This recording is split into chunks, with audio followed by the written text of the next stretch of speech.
Paz, irmãos. Hoje é quinta-feira, dia 3/10 de 2024.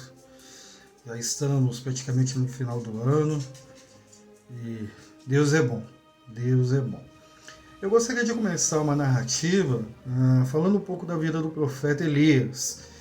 Farei alguns sermões e começarei explicando o surgimento do profeta Elias e depois ele em Serepta junto com a viúva, ele ali no confronto com os profetas de Baal, que ora a Deus e fogo desce do céu.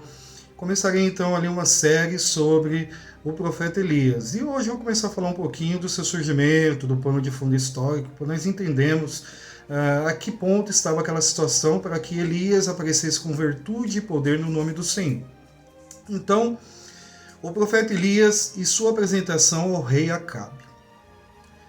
Gostaria de dar início a uma série de ministração acompanhando a vida e trajetória do profeta Elias, pois em sua jornada de ministério ocorrem inúmeros embates com o rei Acabe, e nesses embates o poder de Deus foi operado por meio da vida de Elias. Elias é considerado o maior profeta no Antigo Testamento. Eu digo considerado, pois Elias não morreu, ele foi arrebatado em uma carruagem de fogo aos céus, e assim permanece lá em vida até os dias atuais. Ele e Moisés apareceram a Jesus em uma transfiguração ocorrida no período do ministério de Jesus. Isso é, Jesus se transfigurou em corpo de glória. E nessa transfiguração apareceu Elias representando os profetas do Antigo Testamento e os vivos que serão arrebatados na parúzia. E Moisés, o representante da lei, pois que foi ele que forneceu a lei, por intermédio dele ao povo, e dos que morreram no Senhor. Ambas classes reunidas com Jesus. Mas deixemos esse mistério para uma outra ocasião e voltemos o foco que é a vida e conduta do profeta Elias. Quero tomar como base de nossa leitura o surgimento do profeta Elias. A nossa leitura vai dar início no livro de 1 Reis, no capítulo 17, do versículo 1 ao versículo 9, que temos a narrativa. Ora, Elias, o tesbita, da Tisbem de Gileade, disse a Acabe: juro pelo nome do Senhor, o Deus de Israel, a quem sirvo, que não cairá orvalho nem chuva nos anos seguintes, exceto mediante a minha palavra. Depois disso, a palavra do Senhor veio a Elias: saia daqui, vá para o leste, esconda-se perto do riacho de Querite, a leste do Jordão. Você beberá do riacho, e dei ordem aos corvos para alimentarem lá. Ele fez o que o Senhor lhe tinha dito. Foi para o riacho de Querite, a leste do Jordão, e ficou por lá. Os corvos lhe traziam pão e carne de manhã e de tarde, e ele bebia a água do riacho. Algum tempo depois, o riacho secou-se por falta de chuva.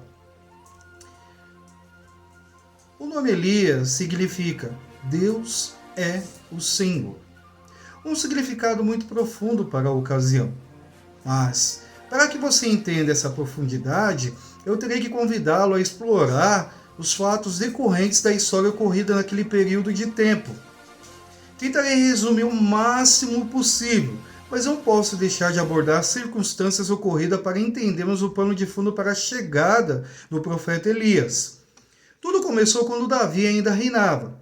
Davi aconselhou Salomão, seu filho, com um conselho, contido no primeiro livro de Crônicas, do capítulo 28, do versículo 7 ao versículo 9. Firmarei para sempre o reino dele, Salomão, se ele continuar a obedecer aos meus mandamentos e às minhas ordenanças, como você, Davi, o fez agora. Por isso agora, eu, Davi, declaro-lhe perante todo Israel e a Assembleia do Senhor e diante dos ouvidos de nosso Deus: tenha o cuidado de obedecer a todos os mandamentos do Senhor, do seu Deus, para que mantenham a posse dessa boa terra e a deem por herança aos seus descendentes para sempre. E você, meu filho Salomão, reconheça o Deus de seu pai e sirva-o de todo o coração e espontaneamente, pois o Senhor sonda todos os corações e conhece a motivação dos pensamentos. Se o seu coração for totalmente dedicado a Ele, o encontrará. Mas se o seu coração deixar de ser totalmente a Ele, Ele o rejeitará para sempre. Conselhos de pai e de mãe. Quantas vezes busca orientar os filhos, mas os mesmos não dão ouvido à experiência, pois por muitas vezes acham o pai e a mãe pessoas atrasadas em seu tempo. Se esquece que a maturidade e o conhecimento vêm com o tempo de vivência. E se o conselho advenho, é porque tiveram, ouviram que tais caminhos ou atitudes acabam por ter um final trágico. Mas os filhos estão na idade da descoberta, do seu ego enaltecido, eu sei tudo. Davi havia aconselhado Salomão de entregar o seu coração totalmente ao Senhor, de seguir os exemplos de seu pai na devoção e dedicação ao Senhor, de não se afastar da lei e dos preceitos contidos nela, de ser fiel e obediente aos mandamentos do Senhor. Na leitura do aconselhamento de Davi para Salomão, há dois porém. O porém é que sobre uma promessa, você a recebe caso cumpra com as exigências estabelecidas. Se ele continuar a obedecer aos meus mandamentos e às minhas ordenanças, isso é, continuando a ser fiel a Deus e refletisse o mesmo exemplo de seu pai Davi, que foi fiel a Deus e não se curvou a outras divindades, Deus firmaria para sempre o reinado de Salomão. Inúmeras promessas na Sagrada Escritura são condicionadas. Isso é, você passa a ter direito quando está dentro da condição estabelecida pela parte superior. No caso aqui, Deus é a parte superior. Caso Salomão não obedecesse, como foi o caso, havia duas consequências: a rejeição de Deus e a perda da terra herdada para a posteridade. Mas, infelizmente, o coração de Salomão deixou de ser totalmente dedicado ao Senhor, pois se esqueceu do conselho de seu pai, Davi. Conforme a leitura do livro de 1 Reis, do capítulo 11, do versículo 1 ao 13, podemos analisar. O rei Salomão amou muitas mulheres estrangeiras, além da filha de Faraó. Eram mulheres moabitas, amonitas, edomitas, sidônias e ititas. Elas eram das nações sobre as quais o Senhor tinha dito aos israelitas: vocês não poderão tomar mulheres dentre estas nações, porque elas o farão desviar-se para seguir os seus deuses. No entanto, Salomão apegou-se amorosamente a elas. Casou-se com 700 princesas e 300 concubinas, e as suas mulheres o levaram a desviar-se. À medida que Salomão foi envelhecendo, suas mulheres o induziram a voltar-se para outros deuses, e o seu coração já não era totalmente dedicado ao Senhor, o seu Deus, como foi o coração de Davi. Ele seguiu os postes sagrados, a deusa dos Sidônios, e Moloque, o repugnante deus dos Amonitas. Dessa forma, Salomão fez o que o Senhor reprova. Não seguiu completamente o Senhor, como seu pai Davi. No monte que fica a leste de Jerusalém, Salomão construiu um altar para Camus, o repugnante deus de Moabe, e para Moloque, o repugnante deus dos Amonitas. Também fez altares para os deuses de todas as suas outras mulheres estrangeiras, que queimavam incenso e ofereciam sacrifício a eles. O Senhor irou-se contra Salomão por ter se desviado do Senhor, o Deus de Israel, que lhe havia aparecido por 2 vezes.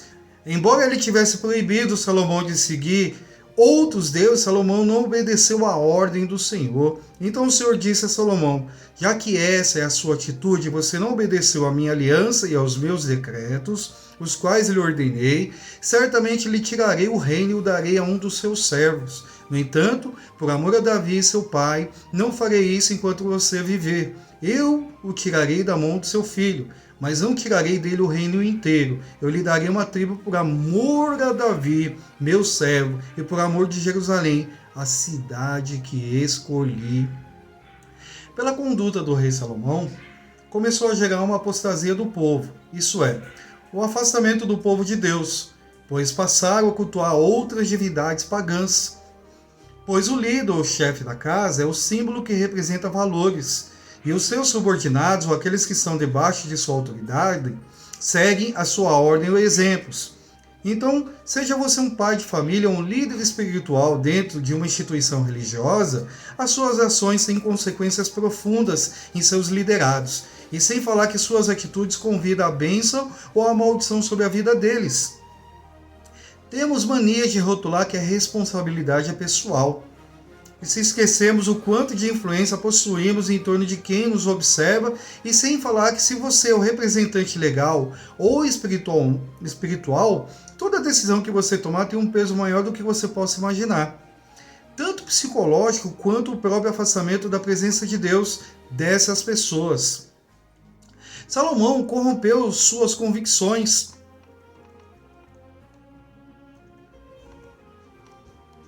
Sua crença, sua fidelidade a Deus, deixou de ser um representante do reino de Deus, pois o seu coração deixou de ser totalmente devotado a Deus e começou a dar lugar para adorações advindas de suas esposas, para agradá-las. Isso é, o início de apostasia, havendo um afastamento espiritual de Deus e excluindo a Deus de seu coração e dando lugar aos costumes e adoração pagãs, e deixando de ser uma pessoa iluminada, para se tornar uma pessoa obscura e realizando práticas abomináveis, ao ponto da ira de Deus ser contra ele e o povo.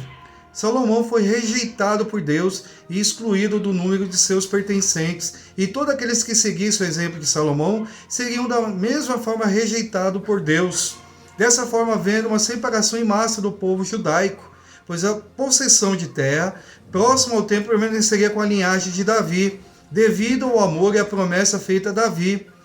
As possessões de terra mais distantes iniciaria outra monarquia reinante, devido a esse incidente na leitura do livro de Reis, 1 Reis e 2 Reis. Você começa a ler, a partir do capítulo 12 de 1 Reis, a leitura, a divisão dos reinos, reino do norte de Israel e reino do sul de Judá, havendo 2 reinados atuantes. A separação foi ocasionada devido à apostasia de Salomão. Lições que podemos aprender. Que sabedoria não é tudo, pois Salomão foi o homem mais sábio que houve, mas não lhe impediu de se afastar de Deus. Deixou-se induzido pelo amor de suas esposas, mesmo sabendo que era errado, pois era um homem sábio para entender que não deveria se afastar de Deus. A sua estratégia de ter inúmeros casamentos para se firmar alianças de paz com as nações vizinhas e dessa forma tirando proveito de sua posição marital, lhe ocasionou influências negativas. A sua ganância por status e acúmulo de riqueza fizeram do seu reinado ser muito pesado em tributação ao povo. Um rei sem compaixão, pois Salomão gostava de ostentar grandes monumentos. Salomão buscou seus interesses e seu glamour, e não trabalhou pela necessidade dos menos desprovidos. Ele não tinha interesse em ser um líder espiritual, que influenciasse o povo a ter comunhão com Deus, como seu pai Davi. Salomão era um líder indiferente, não tinha empatia, e da mesma forma seu filho Roboão seguiu os seus mesmos caminhos arrogantes de seu pai, prefigurando o pai de mau exemplo.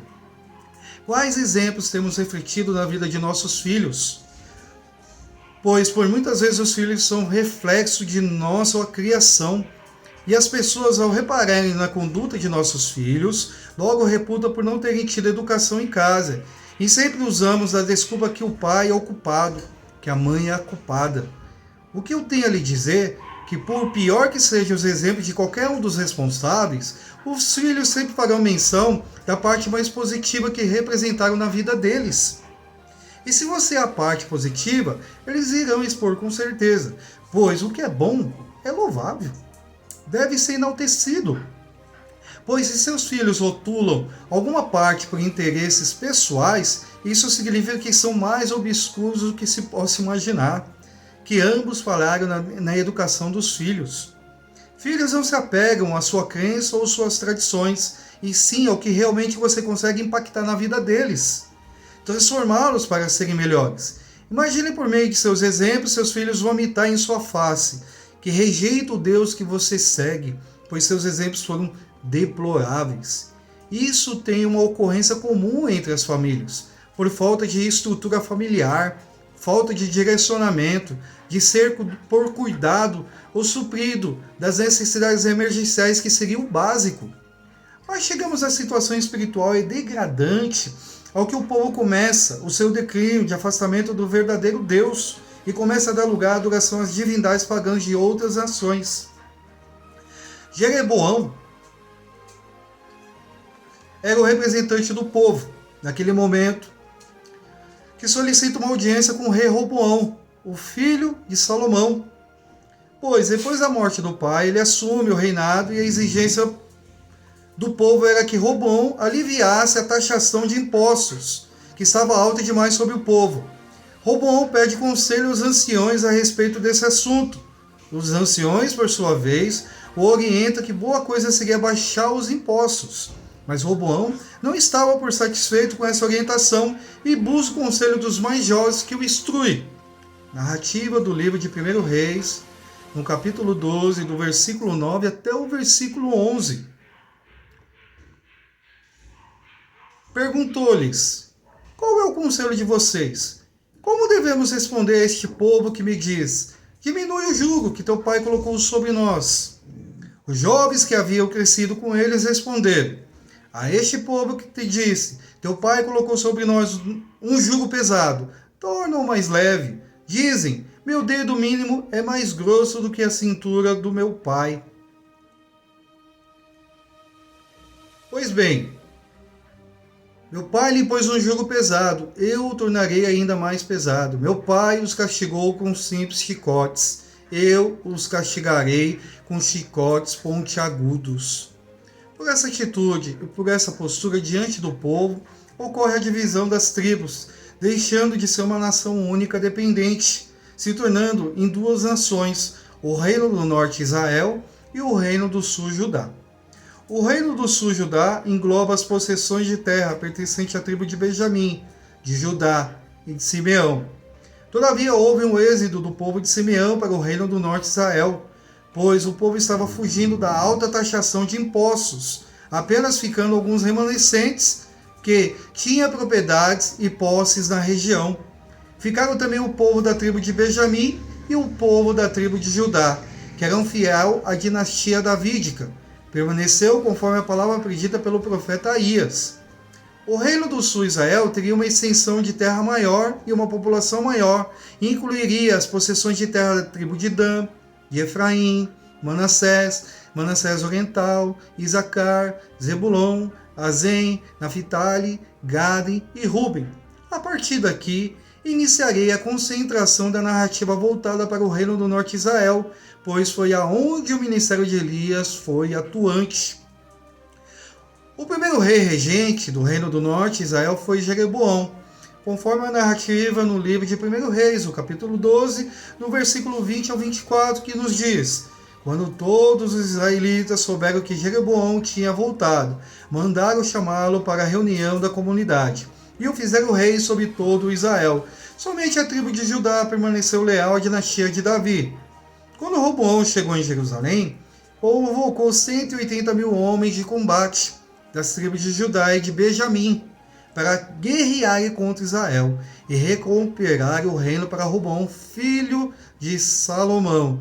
Entretanto, veio esta palavra de Deus a Semaías, homem de Deus: diga a Roboão, filho de Salomão, rei de Judá, às tribos de Judá e de Benjamim e ao restante do povo: assim diz o Senhor, não saiam à guerra contra os seus irmãos israelitas. Voltem para casa, todos vocês, pois fui eu que fiz isso. E eles obedeceram a palavra do Senhor e voltaram para suas casas, conforme o Senhor tinha ordenado.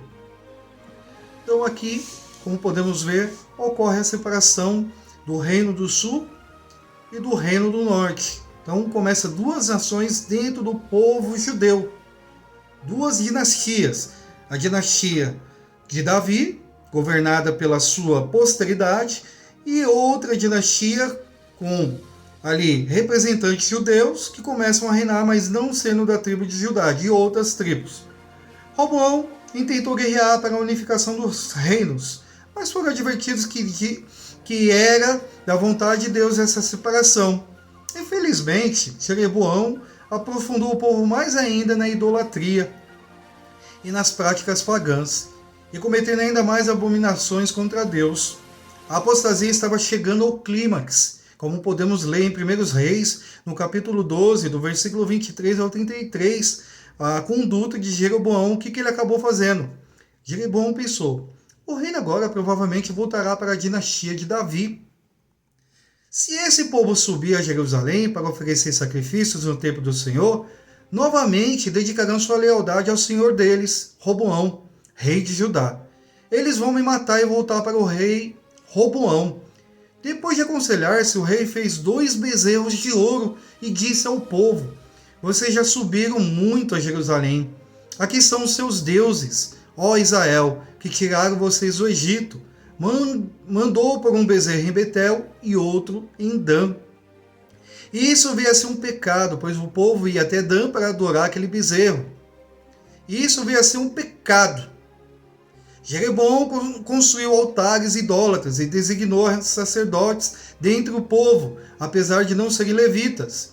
Instituiu uma festa no dia 15 do 8º mês, semelhante às festas realizadas em Judá, e ofereceu sacrifícios no altar. Ele fez isso em Betel, onde também sacrificou os bezerros que havia feito. Também estabeleceu lá sacerdotes dos seus altares idólatras. No dia 15 do 8º mês, data que ele mesmo escolheu, ofereceu sacrifícios no altar que havia construído em Betel.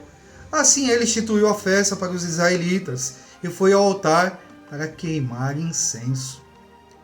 Jeroboão desviou a atenção do povo para mentiras, dizendo que os touros haviam tirado o povo do Egito. Dessa forma, a lei e a ausência dos rituais mosaicos instituídos por Moisés quando o povo peregrinou no deserto. A lei já não mais ensinada. Novos rituais são reerguidos. Os ensinos e mandamentos dados a Moisés são destruídos e erradicados do meio do povo, mudando-se os costumes e as tradições, levando ao afastamento definitivo do povo de Deus. Instituiu sacerdotes que não eram da linhagem levítica. Começou a fazer locais de adoração pagãos em toda a extensão do país de Israel, do Reino do Norte, e mudou-se a festividade em comemoração em festas pagãs. Olha quanto um líder ou um chefe de família pode levar os seus liderados ao declínio. Morre Jeroboão, seu filho, reina em seu lugar, Nadab, e reinou por 2 anos apenas, e este também fez o que era mal diante de Deus, e seguiu os mesmos passos abomináveis de seu pai. E Bazã conspirou contra ele, e o matou em batalha, e assumiu o reinado em seu lugar, e exterminou toda a posteridade de Jeroboão, para não haver nenhum herdeiro que pudesse ser uma ameaça ao seu reinado. E reina por 24 anos, e da mesma forma continuou nas práticas abomináveis de Jeroboão e Nadab, levando o povo à adoração idólatra e à continuidade do período das trevas, do afastamento em massa do povo de Deus. Até as crianças que nasciam já não tinham mais ensinamentos por tradição dos feitos passados de Deus para com o povo. Dessa forma, a degradação total imperava sobre aquela nação. Elã, o filho de Bazã, reina em seu lugar, e seu filho, seguindo o exemplo do pai, continua com as ações deploráveis e continua fazendo tudo o que é desagradável a Deus, e reina por apenas 2 anos, pois Iri conspirou contra ele e o matou, que por sua vez extermina também toda a posteridade de Elã, para que não houvesse um herdeiro que fosse ameaça ao seu reinado. Um período obscuro e pesado, de trevas reinante, pois além da idolatria pagã, a matança estava imperando nesse reinado. Ziri reinou 7 dias, pois o chefe do exército Orim se levantou contra e o cercou na casa real, e Zirim colocou fogo na casa em desespero e morreu queimado. Dessa forma houve uma divisão do povo. Uma parte queria Orim como rei e outra parte queria Tibni. Se iniciou uma guerra civil entre o povo. Olha a que ponto se encontrava a obscura nação, sem um direcionamento de Deus. Os que estavam com Orim foram mais fortes e venceram a guerra civil. Orim reinou por mais 12 anos. Na leitura do livro de 1 Reis, no capítulo 16, versículo 23 e 26, no 31º ano do reinado de Asa, rei de Judá, Orim tornou-se rei de Israel e reinou 12 anos, 6 deles em Tisã. Por 70 quilos de prata ele comprou de Semei a coluna de Samaria, onde construiu uma cidade, a qual chamou Samaria, por causa de Semei, o nome do antigo proprietário da colina. Orim, porém, fez o que o Senhor reprova, e pecou mais do que todos que reinou antes dele. Ele pecou muito mais. Andou nos caminhos de Jeroboão, filho de Nebate, e no pecado que ele tinha levado Israel a cometer, e assim com seus ídolos inúteis provocou a ira do Senhor, o Deus de Israel. Orim cometeu abominações piores do que os seus antecessores. Poderíamos dizer que o inferno estava instalado nesse reino, que já não havia a presença de Deus no meio do povo, pois o povo já não buscava Deus há anos. As crianças não tinham nenhum resquício da menção de Deus, de algum ensino, pois as tradições foram corrompidas, pois a idolatria, a matança, reinava nessa nação. E para piorar, os feitos de Orim foram superados pelos de seu filho Acabe. Eu convido você a refletir, olha a calamidade, a decadência em que se encontrava a nação de Israel, longe e distante de Deus. Lembre-se, reino do norte Israel e não o reino do sul Judá, que ainda permanecia com os costumes e as práticas de adoração ao Senhor Deus. E para piorar, surge o rei que seria pior do que os seus antecessores. Olha a leitura que vamos ler no livro de 1 Reis, o capítulo 16, no versículo 29 ao 34. No 38º ano do reinado de Asa, rei de Judá, Acabe, filho de Orim, tornou-se rei de Israel e reinou 22 anos sobre Israel e Samaria. Acabe, filho de Orim, fez o que o Senhor reprova, mais do que qualquer outro antes dele. Ele não apenas achou que não tinha importância cometer os pecados de Jeroboão, filho de Nebate, mas também se casou com Jezabel, filha de Etibal, rei dos Sidônios, e passou a prestar culto a Baal e adorá-lo no templo de Baal, que ele mesmo tinha construído em Samaria. Acabe ergueu um altar para Baal. Fez também um poste sagrado. Ele provocou a ira do Senhor, o Deus de Israel, mais do que todos os reis de Israel antes dele. Durante o seu reinado, Eriel de Betel reconstruiu Jericó, lançou os alicerces à custa do seu filho mais velho, Abirão, e instalou as suas portas à custa do seu filho mais novo, Segube, de acordo com a palavra que o Senhor tinha falado por meio de Josué, filho de Num. Acabe intensificou ainda mais a idolatria ao se casar com Jezabel. Olha que situação. Pois trouxe com ela toda a idolatria e costumes dos sidônios. Acabe estabeleceu templos e monumentos a Baal, estabelecendo como Deus regente em Israel. E a Cera, decretando dessa forma o fim definitivo da adoração ao Senhor Deus. Jericó foi reedificada sob a ordem de proibição de Deus, que não deveria reerguer nunca mais essa cidade. Olha quanto o povo estava fazendo contra Deus. Pronto. Estava decretado o afastamento definitivo do nome e da presença de Deus entre o povo, sendo proibido qualquer menção. Os profetas restantes foram perseguidos e mortos. Qualquer fagulha ou menção do nome de Deus era morte. Estava acontecendo a erradicação de qualquer vestígio da existência de culto ou adoração a Deus no reino de Israel. Baal, na cultura sidônia, representa o deus da fertilidade e da chuva. A Cera, a deusa da lua, o amor, da fertilidade sexual. Eram as duas entidades que passaram a idolatrar com fervor na cidade de Israel. Depois da narrativa de todos esses fatos, passando-se 62 anos, desde a divisão, desde o início do reinado por Jeroboão, quando houve a divisão, Roboão, filho de Salomão, e Jeroboão, que assumiu o reinado. 62 anos se passaram essas apostasias, até o surgimento do profeta Elias no reinado do rei Acabe.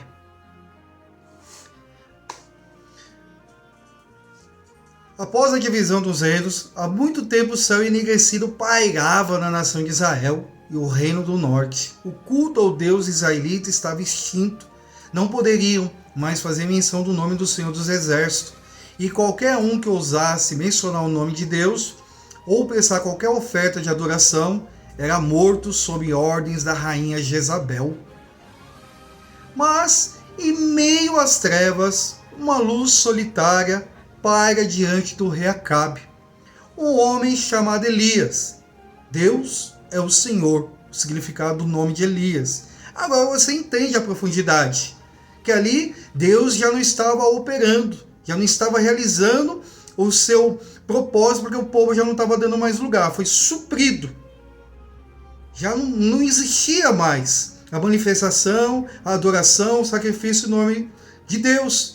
Deus é o Senhor, aparece Elias, a representação do seu nome, naquele momento de caos, sobre aquele reinado.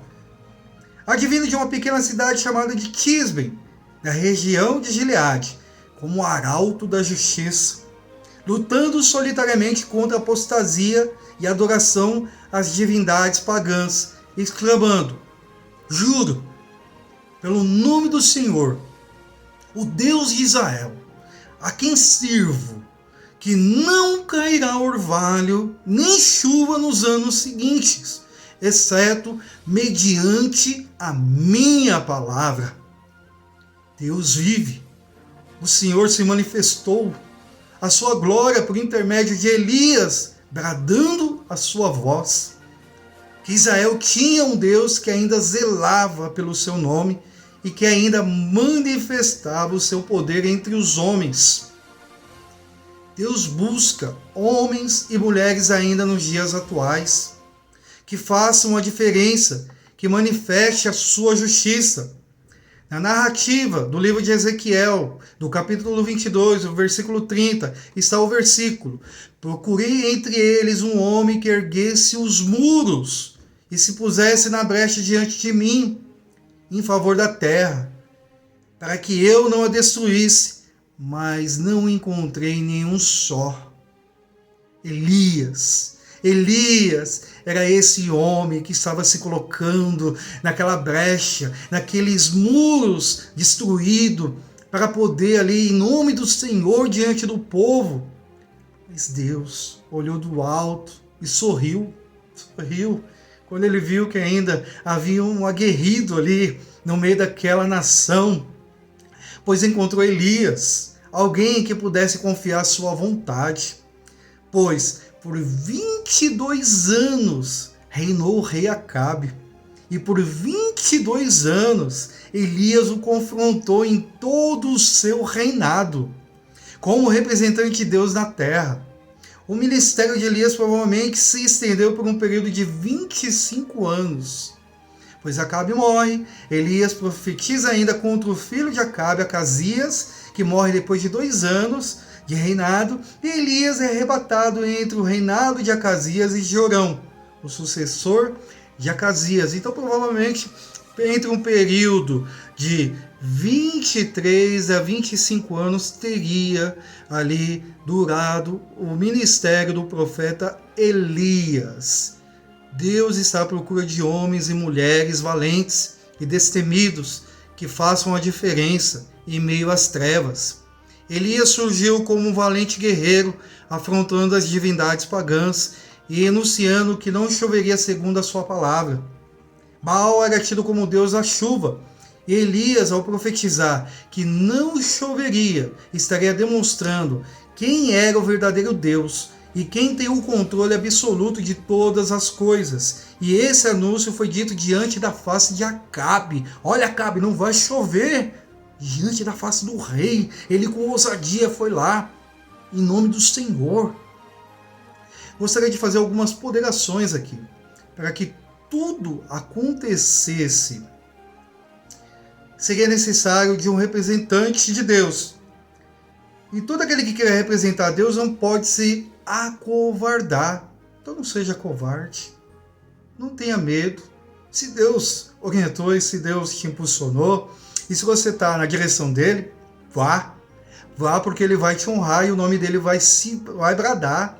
vai bradar, necessita ousadia e ser destemido, e o principal, ser obediente, para que todo o propósito de Deus venha acontecer.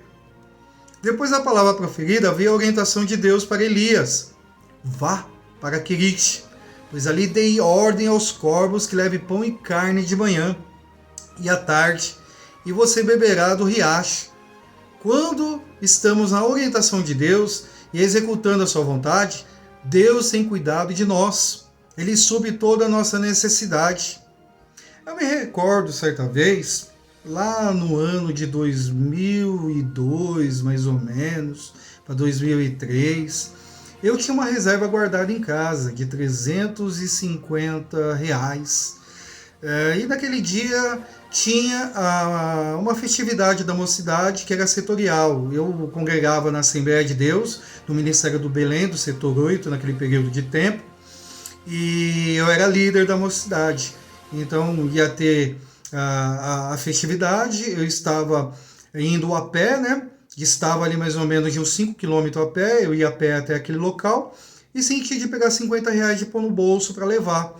Pela correção da infração, seria mais ou menos R$ 108, R$ 109 nos dias atuais, aquele valor de R$ 50. Eu imaginei no coração que seria talvez para comprar um lanche, alguma coisa no meio do caminho, né? Quem sabe? Aí naquela caminhada veio aquela voz de Deus que soprou no meu coração: você vai dar esse valor para alguém que eu vou indicar lá. Eu falei: amém, Senhor, que assim seja feita a sua vontade.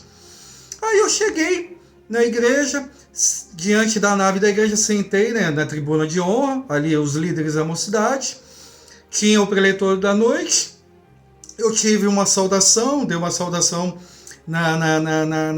naquele dia, e a palavra que era, eu não tinha conhecimento. Eu fiquei sabendo na mensagem, como título da mensagem aquela noite, né, daquele projeto, que era Salmos 78, versículo 19, que está escrito: duvidaram de Deus, dizendo: poderá Deus preparar uma mesa no deserto?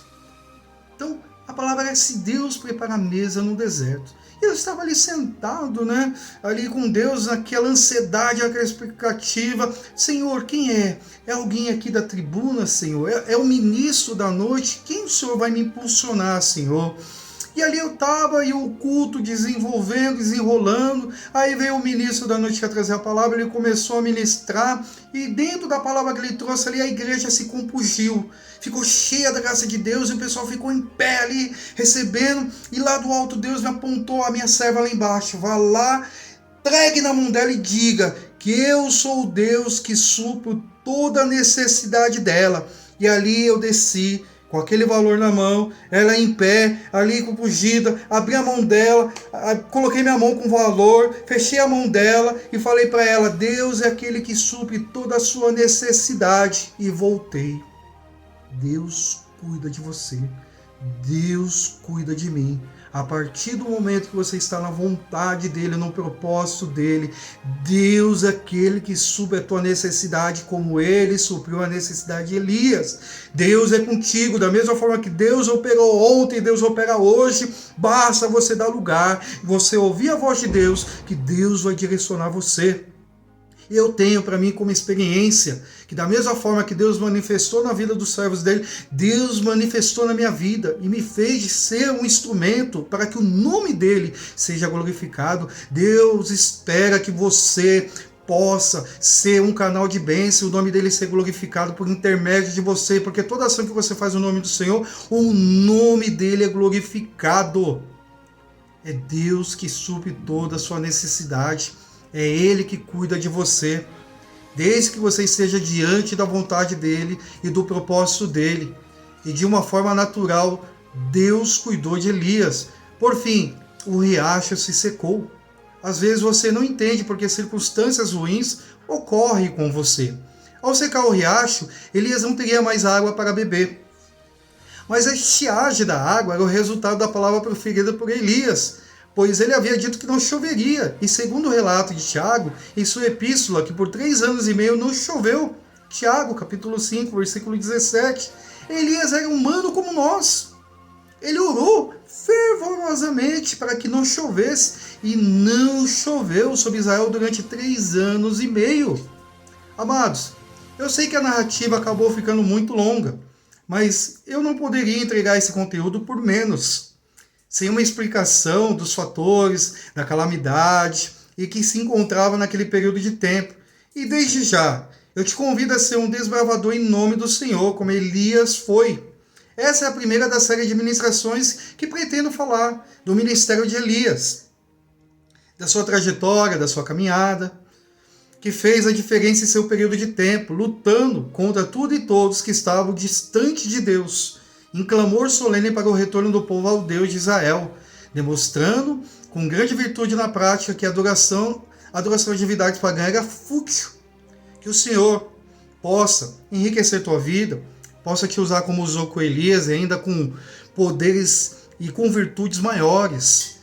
Que você possa ser instrumento de bênção na vida de muitos, pois eu te convido a tomar como base que, da mesma forma que Deus usou Elias naquele período de tempo, Deus quer usar Elias nos dias atuais, que você venha se colocar na brecha, que você venha ser uma atalaia, venha ser um homem ou uma mulher de Deus cheio da virtude do Espírito Santo, que Deus venha suprir toda a tua necessidade, como Deus cuidou de Elias, que viemos viver na providência divina de Deus, porque Deus cuida de todo aquele que está na direção dele.